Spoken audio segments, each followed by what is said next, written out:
Lemon leaf creation மற்றும் நீலம் productions வழங்கும் அசோக் செல்வன் சாந்தனு நடிப்பில் ப்ளூ ஸ்டார் ஜனவரி 25 முதல் திரையரங்குகளில். நினைவில் நிற்கும் திருமணப்பட்டு விவாஹா தி சென்னை சில்க்ஸ்.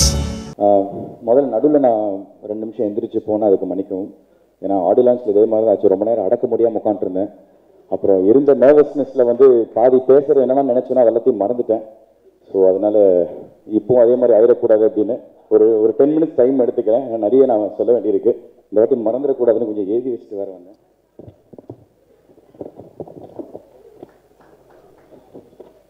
இல்லை, முதல்ல பிருத்வி சொன்ன மாதிரி தான் அதே ஜேர்னியில் தான் நானும் இருந்திருக்கேன். என்னோட ஒவ்வொரு படத்துக்கும் ஸ்டேஜில் சொல்லுவாங்க, இந்த மாதிரி இப்போ இல்லைங்க, இந்த படத்தோட வெற்றி விழாவில் நம்ம சந்திப்போம்னு. அது எனக்கு இன்னும் இங்கே நிற்கிறது எனக்கு ஒரு ட்ரீம் மாதிரி தான் இருக்குது. நம்ம வாழ்க்கையில் அது நடக்குதா அப்படிங்கிற நேற்று கூட என் வைஃப் கீக்கி கிட்ட சொல்லிட்டு இருந்தேன். நேற்று கூட கீக்கி கிட்ட தான் சொல்லிட்டு இருந்தேம்மா, எனக்கு நம்பவே முடியலம்மா, என் லைஃப்பில் இப்படி ஒரு நல்லது நடக்குதா அப்படின்னு.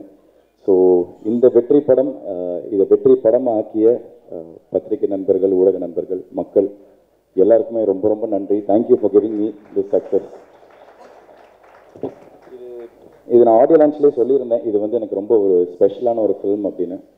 இது ஏன் ஸ்பெஷல் அப்படின்னா ஃபர்ஸ்ட் ஆஃப் ஆல் இது எனக்கு ஒரு நிறைய பரிசுகள் இந்த படம் எனக்கு கொடுத்தது, நிறைய சர்ப்ரைசஸ், நிறைய கிஃப்ட்ஸ் எனக்கு கொடுத்தது. என்னென்னா முதல்ல எல்லாருமே நான் எல்லா யூடியூப் வீடியோஸும் பார்த்தேன், பப்ளிக்கோட ஃபீட்பேக் பார்த்தேன், உங்களோட ரிவ்யூஸ் எல்லாத்தையும் பார்த்தேன். யுனானிமஸாக எல்லாருமே என்னோட இந்த படத்தையும் சரி என்னை பற்றியும் சரி எல்லாருமே ஒரு 100% ஒரு ஆதரவு கொடுத்துருக்கீங்க. ஸோ இது என் லைஃப்பில் எனக்கு இது கிடைச்சதே இல்லை. ஸோ அது ப்ளூ ஸ்டார் எனக்கு கொடுத்த ரொம்ப ஒரு ஸ்பெஷல் கிஃப்ட். அதுக்கப்புறம் அப்கோர்ஸ் நான் அன்றைக்கே சொன்ன மாதிரி சக்கரக்கட்டி ரிலீஸ் ஆகி கரெக்டாக இந்த படம் ரிலீஸ் 25th அன்னைக்கு 15 வருஷம் 4 மாதம், அதாவது 5600 நாள் ஒரு வெற்றி படம் எனக்கு கிடைக்கிறதுக்கு. ஸோ அது ப்ளூ ஸ்டார் எனக்கு கொடுத்த ஒரு கிஃப்ட், அதுக்கு ஒரு நன்றி. மூணாவது, இந்த படம் எனக்கு சினிமா பற்றி ஒரு பாடம் கற்றுக் கொடுத்துச்சு. என்ன மாதிரி கதைக்களம் எடுத்து பண்ணணும், என்ன மாதிரி கதாபாத்திரம் இனிமேல் நம்ம சூஸ் பண்ணி பண்ணணும் அப்படிங்கிறது ப்ளூ ஸ்டார் எனக்கு கற்றுக் கொடுத்துச்சு. ஸோ அதுக்கு ஒரு நன்றி. இது எல்லாத்தையும் தாண்டி ரொம்ப ரொம்ப முக்கியமான ஒரு விஷயம், எங்கள் அப்பா அம்மாவுக்கு ஒரு சந்தோஷத்தை கொடுத்துச்சு. அவங்க முகத்தில் ஒரு புன்னகையை பார்த்தேன். எனக்கு அதை விட எனக்கு வேறு எதுவுமே முக்கியம் இல்லை. ஏன்னா எனக்கு தெரியும் நான் எவ்வளோ ஏக்கத்தில் இருந்தனோ அதை விட 100 மடங்கு ஜாஸ்தி எங்கள் அப்பா அம்மா ஒரு ஏக்கத்தில் இருந்தாங்க. ஸோ அதுக்கு ப்ளூ ஸ்டார் எனக்கு கொடுத்த ஒரு கிஃப்ட். இங்கே நான் ஆடியோ லான்ச்லேயே ஃபஸ்ட்டு எல்லாருக்கும் தேங்க் பண்ணியிருந்தேன். பட் அகைன் மறுபடியும் இங்கே நான் தேங்க்ஸ் சொல்லணும். முக்கியமாக first starting from Sakthi film factory, Sakthi Velan sir இந்த படத்தை 10 கோடி வரைக்கும் எல்லா இடத்தையும் கொண்டு போய் ரீச் பண்ணது, அவரோட பிராண்டிங், அவருக்கு ஒரு பெரிய தேங்க்ஸ் நான் சொல்லிக்கிறேன். அதுக்கப்புறம் producers Murthy sir and Soundarya ma'am, இவ்வளோ சப்போர்ட்டிவான ப்ரொடியூசர்ஸாக இருந்திருக்கீங்க. அண்ட் அகெயின் எங்கள் எல்லாருக்குமே ஒரு பெரிய பிராண்ட் இந்த படத்தை திரும்பி பார்க்க வச்ச ரஞ்சித்னா, தேங்க்யூண்ணா. நானும் அவர்கிட்ட ஆரம்பத்துலேருந்து கேட்டுட்டு இருந்தேன், கரெக்டான படத்தில் உனக்கு கொடுக்குறேன் அப்படின்னு சொல்லி கரெக்டான படம் ப்ளூ ஸ்டாரை எனக்கு கொடுத்தாரு. ரொம்ப ரொம்ப thanks. Coming to my writer and director, இவங்க 2 பேரும் நான் ஒன்றா பார்க்குறேன்னா 2 பேருமே சேர்ந்து தான் இந்த படத்தை எழுதியிருக்காங்க. இந்த ரைட்டருங்கிறது எவ்வளோ முக்கியங்கிறது எனக்கு எங்கள் அப்பா கிட்ட தான் நான் உணர ஆரம்பித்தேன். ஏன்னா ஒரு ரைட்டர் டிசைட் பண்ணால் மட்டும்தான் அந்த படம் வெற்றி படமாக இல்லையாங்கிறது அங்கே டிசைட் ஆகும். அந்த ரைட்டிங் அவ்வளோ பியூட்டிஃபுல்லாக இருந்துச்சு. இதை நான் ஸ்கிரிப்ட் படிக்கிறப்போ, அதாவது ஈஸியான விஷயத்தை எங்கிட்ட கொடுத்துட்டாங்க. 80% கஷ்டமான வேலையை அவங்க பண்ணாங்க அந்த ரைட்டிங்கில் கொண்டு வருது. அந்த மீதி அவங்க எழுதின விஷயத்த அப்படியே நான் டெலிவர் பண்ணுற மட்டும்தான் என்னோட வேலை. ஸோ இன்னைக்கு எல்லாருமே இவ்வளோ கைத்தட்டல், இவ்வளோ பாராட்டுகள் வருதுன்னா அது அந்த ரைட்டிங்கில் இருந்ததுனால மட்டும்தான். ஸோ அதனால என்னோட ரைட்டர் தமிழ் பிரபானா அண்ட் என்னோட டைரக்டர் பிரதர் அப்படிப்பாரு. ஸோ பிரதர் ரொம்ப ரொம்ப தேங்க்ஸ் பிரதர். அதுக்கப்புறம் இந்த படத்தில் ஒர்க் பண்ண மற்ற டெக்னீஷியன்ஸ் இதெல்லாம் தான் அன்றைக்கி நான் அடக்க முடியாமல் அன்றைக்கி நான் மறந்துட்டேன். டிஓபி தமிழ் பிரதர், 20 நாள் ஷூட்டிங் முடிச்சுட்டு ஒரு நாள் ரூமுக்கு நானும் அசோக் பிருத்திலாம் போயிட்டு இருந்தோம். அப்போ என்னை கூப்பிட்டாரு, ப்ரோ ஒரு நிமிஷம் ப்ரோ அப்படின்னாரு. என்ன பிரதர்ண்ணா, இந்த நீங்கள் இப்படி பேட்டிங்கில் நிற்கிறீங்க, அப்போ பால் இந்த பக்கம் இப்படி போயிட்டே இருந்துச்சு, அப்போ அம்பையர் ஆகணும் இப்படி கையை தூக்கிட்டு இருந்தார் அப்படின்னா என்ன பிரதர்னாரு. பிரதர் என்ன பிரதர் சொல்கிறீங்க? இல்லை பிரதர் இப்படி நின்றுருந்தீங்களா? இல்லை பிரதர் அதை சொல்லலை, நீங்கள் என்ன கேட்குறீங்க உங்களுக்கு புரியுதானே? இல்லை பிரதர் புரியுதுன்னு தான் கேட்குறேன். உங்களுக்கு கிரிக்கெட்டை பற்றி ஏதாவது தெரியுமா பிரதர்? பிரதர் சுட்டு போட்டால் எனக்கு வராது கிரிக்கெட்டு, அதோட ஏபிசிடியே தெரியாது, எனக்கு பிடிக்கவும் பிடிக்காது. யாராச்சும் கிரிக்கெட் ஆடிட்டு இருந்தாங்கன்னா அங்கே போய் பாலை திருடி உள்ளே போய் ஒழிச்சு வச்சிருவேன், மேட்ச் ஓடிட்டுனா ப்ளக்கை பிடிக்கி விட்டு வந்துடுவேன். ஏங்கன்னா இல்லை பிரதர் என்னமோ தெரியல. அப்புறம் எப்படி பிரதர் இந்த படத்தில் கமிட் ஆனீங்க கிரிக்கெட் போடணும்னு? இதை சொன்னால் எனக்கு கமிட் பண்ண மாட்டாங்க பிரதர், அதனால சொல்லாமல் மறைச்சேன் அப்படின்னாரு. ஆனால் அதுலேயும் a lot of respect, because இந்த ஸ்போர்ட்டை பற்றி எதுவுமே தெரியாமல் அதை கற்றுக்கணும்னு ஒரு ஆர்வத்தை எடுத்து அதை தெரியாமல் நடிக்கிறது ஒரு கலை தான். ஸோ அதனால அதை கற்றுக்கணும்னு ஒரு ஆர்வமாக எடுத்து இன்னைக்கு சினிமாட்டோகிராஃபிக்குன்னு தனியாக அவர் பேர் போடுறப்போ எல்லாரும் அதை பர்டிகுலராக மென்ஷன் பண்ணுறப்போ அவ்வளோ பாராட்டுகள். ஸோ அவருக்கு என்னோட நன்றி. ஏன்னா எவ்வளோ ஷாட்ஸ் எனக்கு தெரியும், அந்த ஒரு ஹெவியான ஒரு கேமரா தோலில் போட்டு ஃபுல்லாக ஹேண்டில் ஷாட்ஸ் ஹேண்டில் பண்ணியிருந்தாரு.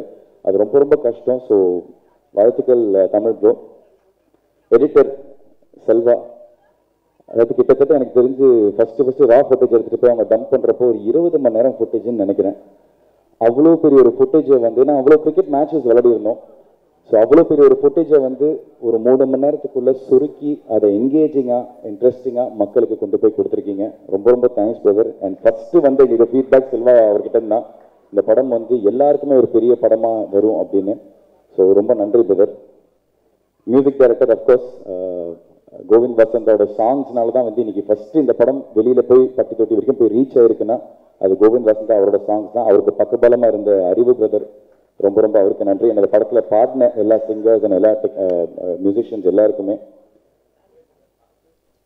அசிஸ்டன்ட் டைரக்டர்ஸ் அங்கே இங்கேன்னு மாடு மாதிரி ஓடி ஓடி அலைஞ்சு அந்த ரோடில் பிளாக் பண்ணி ஒருத்தர்கிட்ட கண்ட மேனிக்கு திட்டு வாங்குறது, அதெல்லாத்தையும் கேட்டு சிரிச்சு தேங்க்யூங்க அப்படின்னு சொல்லிட்டு அந்த திட்டெல்லாம் வாங்கிட்டு எங்களுக்கு அவ்வளோ தூரம் ஓடி ஓடி வேலை பார்த்தாங்க. ஏன்னா ஒரு சின்ன ஆம்பியன்ஸில் நடக்கிற படம் இல்லை, ஒரு ஜியாகிரபியை பேஸ் பண்ணி அவ்வளோ பெரிய இடத்துல வச்சு எடுக்கிற ஒரு படம்.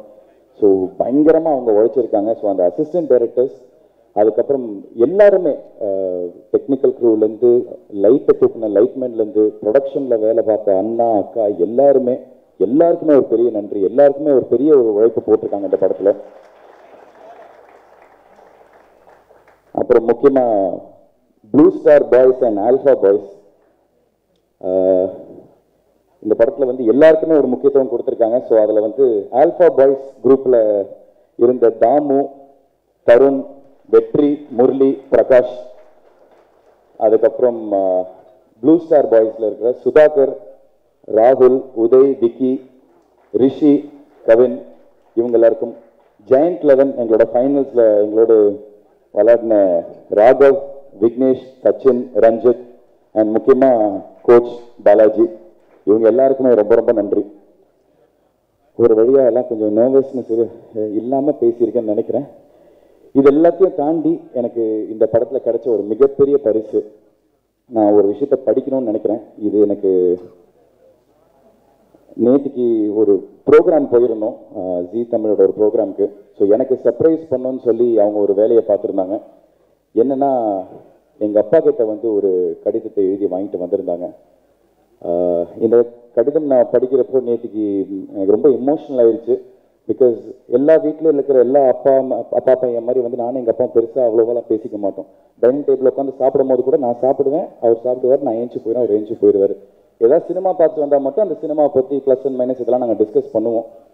ஸோ அதை தாண்டி எனக்கு எங்கள் அப்பாவுக்கு எந்த விதமான ஒரு கான்வர்சேஷன் பெருசாக லைஃப்பில் ஒரு தோளுக்கு மேலே வளர்ந்ததுக்கப்புறம் எந்த விதமான கான்வர்சேஷன் இருந்ததில்லை. ஆனால் ஒரு 15 வருஷம் நான் சொன்ன அந்த எனக்கு இருந்த அந்த ஒரு ஏக்கம் அவருக்கும் இருந்திருக்கு.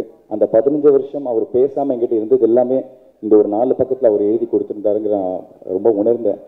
ஸோ இதை நான் கண்டிப்பாக இது எல்லாருக்கும் படிக்கணும்னு நினைக்கிறேன். Sorry if I'm taking some time. என் பிரிய மகன் சிங்காவுக்கு உன் அன்பு அப்பா ஆசை முத்தங்களுடன் எழுதும் கடிதம். அநேகமாக இதுதான் முதல் கடிதமாக இருக்கும்னு நினைக்கிறேன். ஏன்னா கடிதங்கள் மூலமாக நம்ம பேசுகிற அளவுக்கு ஒரு பெரிய இடைவெளி இருந்ததே இல்லை. அதோட எனக்கு இங்கிலீஷ் எழுத வராது, உனக்கு தமிழ் படிக்க வராது. அது முழுசா உண்மை இல்லைங்க, தமிழில் தான் எழுதியிருக்கு, நான் படிச்சுட்டு இருக்கேன். அவர் கையெழுத்து எனக்கு அவ்வளோவா புரியாது. எனக்கு இங்கிலீஷ் எழுத வராது, உனக்கு தமிழ் படிக்க வராது. இப்போ இல்லை, சின்ன வயசுலேருந்து நீ வேட்டியை மடிச்சுக்கிட்டு படத்தில் டைலாக்ஸ் நீ கேட்டு தான் மனப்பாடம் பண்ணி நடிச்சிருக்க. இப்போ காலங்கள் வேகமாக உருண்டோடி உனக்கு கல்யாணமாக ஆயிடுச்சு. சின்னப்போ நீ ஒரு சின்ன டைலமால இருந்த. அதாவது உனக்கு கிரிக்கெட் ரொம்ப நல்லா வருதுன்னு உங்கள் ஸ்கூல் கிரிக்கெட் கோச் உன்னை அதில் வந்து விட்டால் நல்ல பிளேயராக நீ வர வாய்ப்பு இருக்குது அப்படின்னு உங்கள் அம்மா மூலியமாக எனக்கு ஒரு தகவல் ஒன்று வந்துச்சு. பெற்றவங்களா குழந்தைங்களுக்கு முதல்ல நல்ல படிப்பு தான் கொடுக்க வேண்டியது நம்ம கடமை. அதனால வந்து அதை கொடுப்போம், மற்றத்தை அவங்க வந்து உணர்ந்து வளர்ந்து முடிவு பண்ணிப்பாங்க அப்படின்னு நானும் அம்மாவும் நினைச்சோம். ஆனால் சும்மா கடந்த சங்க ஊதிக்கு எடுத்த கதையா ஒரு நாள் நான் வந்து ஒரு டைலாகை எழுதி படித்து பார்த்துட்டு இருக்கிறப்போ நீ திடீர்னு அந்த ரூம்குள்ளே நுழைஞ்ச. நான் வாயை வச்சுக்கிட்டு சும்மா இருக்காம, டே சிங்கா, என் படத்தில் உன் வயசில் என் மகனை நடிக்கிற மாதிரி ஒரு கேரக்டர் இருக்கு, நீ நடிக்கிறியான்னு கேட்டேன். நீ நடிக்கிறியான்னு கேட்ட நான் யோசிக்காம கேட்டேன். நீயும் சாதாரணமாக ஓகே நடிக்கிறேன், என்ன பண்ணணும்னு நீயும் சொல்லிட்ட. எனக்கு ஒரு சின்ன ஷாக் ஆயிடுச்சு. சரின்னு ஒரு டைலாக் ஒன்று சொல்லி வெளியிலிருந்து உள்ளே வந்து டைலாகை பேசிக்கிட்டே சோஃபாவில் இருக்கிற புக்ஸை நகர்த்தி வச்சு ஒரு டவலை மடித்து வச்சுக்கிட்டு இந்த டைலாக்ஸை பேசணும்னு சொன்னேன். நீயும் ஒரு தடவைக்கு 2 தடவை டைலாகை கேட்டு தெரிஞ்சுக்கிட்டு வெளியேறி போனேன். நான் ஆக்ஷன்னு சொன்ன உடனே டைலாகை பேசிக்கிட்டே உள்ளே வந்து அந்த டவலை மடித்து வச்சுக்கிட்டு அந்த சோஃபாவில் இருக்கிற புக்ஸை எடுத்து வச்சுட்டு ஓகேயான்னு கேட்டேன். இப்போ நான் பேந்த முழித்தேன். நீ சரியாக கரெக்டாக நடித்ததுக்கு அப்புறமும் நான் பேக் அடிச்சிட்டேன்னா உனக்கு ரொம்ப ஹர்ட் ஆகிரும்னு லீவ் நாட்களாக பார்த்து நான் ஷூட்டிங்கை வச்சு இந்த படத்தை முடித்தேன். அது கிரிக்கெட்ல இருந்து உன் ரூட்டை நடிகனா தசை மாற்றிருச்சு. அதுக்கப்புறம் உனக்கு சக்கரக்கட்டி படத்தில் எல்லாம் அமைஞ்சும் சக்ஸஸ் சரியாக அமையலை. அடுத்தடுத்து அது தொடர வீட்டில் எல்லாருமே டிஸ்டர்ப் ஆனோம். ஆனால் நானும் மம்மியும் உனக்கு கரெக்டான டேலண்ட் இருக்குது, தன்னம்பிக்கையை மட்டும் விட்டுறாதுன்னு நாங்கள் உன்னை என்கரேஜ் பண்ணிக்கிட்டே இருந்தோம். நீயும் விட்டுறக்கூடாதுன்னு அப்பப்போ கொஞ்சம் சோர்ந்து போவேன், ஆனால் விடாமல் ஹார்ட் ஒர்க் பண்ணிக்கிட்டே இருந்தேன். உன் முதல் இன்ட்ரெஸ்ட் கிரிக்கெட்டாக இருந்து அது மிஸ் ஆகியிருந்தும் டச்சு விடாமல் அப்பப்போ விளையாடிக்கிட்டே இருந்தேன். இப்போ ப்ளூ ஸ்டார் திரைப்படத்தில் ஒரு கிரிக்கெட் பிளேயராக உனக்கு ஒரு கேரக்டர் கிடச்சி படமும் சக்ஸஸ் ஆகி பேசப்படுற அளவுக்கு பேசப்படுற ரேஞ்சுக்கு உனக்கு பேரும் புகழும் இன்னைக்கு கிடைச்சிருக்கு. உன் உழைப்புக்கும் திறமைக்கும் கரெக்டான களம் அமைச்சு உன்னை தூக்கி விட்டவங்க தயாரிப்பாளர்கள் பா ரஞ்சித்னா, உன்னோட டைரக்டர் ஜெயக்குமார், உன் கூட நடித்த கோ ஆக்டர்ஸ் அண்ட் இந்த படத்தோட மொத்த டெக்னீஷியன்ஸ் எல்லாருக்கும் என்னோட மனமார்ந்த நன்றியை நான் தெரிவிச்சுக்கிறேன். நீயும் இதை எந்த உயரத்துக்கு போனாலும் நன்றியோட இதை மனசில் பிடிச்சி வச்சுக்கோ, பதிச்சு வச்சுக்கோ. நான் கிழக்கே போகும் ரயில் படத்தில் ஹீரோவுக்கு கவிதை மாதிரி ஒரு வசனம் எழுதியிருந்தேன். எல்லாருக்கும் நேரம் வரும் தெரிஞ்சுக்கோ, நல்ல வழிக்கே நிலைச்சிருக்கும் புரிஞ்சுக்கோ, கல்லாருக்கும் செல்வம் வரும் தெரிஞ்சுக்கோ, காப்பாற்றதான் புத்தி இருக்கணும் புரிஞ்சுக்கோ. இதை மனசுல என்னைக்குமே பத்திரமா பூட்டி வச்சுக்கோ. வெற்றிகள் உன்னை தொடரட்டும். வாழ்த்தி வணங்குகிறேன். மொத்த குழுவுக்கும் நன்றி. அன்புடன் கே பாக்யராஜ். இது எனக்கு ரொம்ப இமோஷனலாக இருக்கு. ஏன்னா எனக்கு நல்லா ஞாபகம் இருக்கு, எங்கள் அம்மா என்கிட்ட சொல்லியிருக்காங்க, எங்கள் அப்பா வந்து கண்ணீர் விட்டுருக்காரு. நான் நிறைய பேர் லான்ச் பண்ணியிருக்கேன், நான் நிறைய பேருக்கு ஒரு பெரிய லைஃப் கொடுத்துருக்கேன். ஆனால் என்னால் என் பையனுக்கு அந்த விதமான ஒரு பிரேக்கை கொடுக்க முடியலன்னு. ஸோ அன்றைக்கி நான் யோசிச்சுட்டு இருந்தேன், எனக்கு ஒன்றும் பெரிய வெற்றிலாம் வேணாம், அந்த கண்ணீரை துடைக்கிற அளவுக்கு ஒரு சக்ஸஸ் எனக்கு கிடைச்சா போதும், அவர் சிரித்து ஒரு நாள் நான் பார்க்கணும், எனக்கு அது போதும்னு.